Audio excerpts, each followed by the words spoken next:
Hello বন্ধুরা, চলে এসেছি আর একটা নতুন ভিডিও নিয়ে। আমার চ্যানেলে নতুন হলে অবশ্যই চ্যানেলটাকে সাবস্ক্রাইব করো আর প্লিজ লাইক কমেন্ট করে একটু পাশে থেকো। দেখো, আজকে সকালে বানিয়েছিলাম গোলা রুটি। এটা কিন্তু তেল দিয়ে ভাজা, চিনি দিয়ে বানানো। রুটিটা খেতে আমার তো ভীষণ ভালো লাগে। আর দুপুরে আজকে রান্না করবো হচ্ছে টক ডাল। তাই যে ফ্রিজ থেকে আমটা বের করে নিলাম, এদিকে মসুরির ডালটাও ভালো করে ধুয়ে নিয়েছি। এই যে ডালটা সিদ্ধ করতে বসিয়ে দিলাম। আবার মনে পড়লো ফ্রিজে তো একটু মাছও রয়েছে, তাই ফ্রিজ থেকে মাছটা বের করে বরফটা গলানোর জন্য একটু জল দিয়ে এখন রেখে দেবো। পরে মাছটাকে একটু ধুয়ে নেব। আর এদিকে দেখো, আমগুলো কেটে ডালের মধ্যে দিয়ে দিলাম। এখন ডালটা আমার প্রায় কমপ্লিট। এই যে নামিয়ে নিয়েছি ডালটা। আর টক ডাল খেতে কে কে পছন্দ করে অবশ্যই কিন্তু কমেন্ট করে জানিও। আর এখন যেহেতু আম পাওয়া যায় না, অনেক দিন পরে টক ডাল খেলাম, বেশ ভালোই লাগলো ডালটা।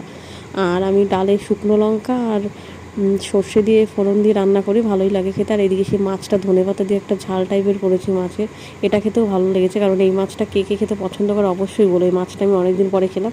আর ছিল পাঁপড় ভাজা, একদম সিম্পল খাবার। কে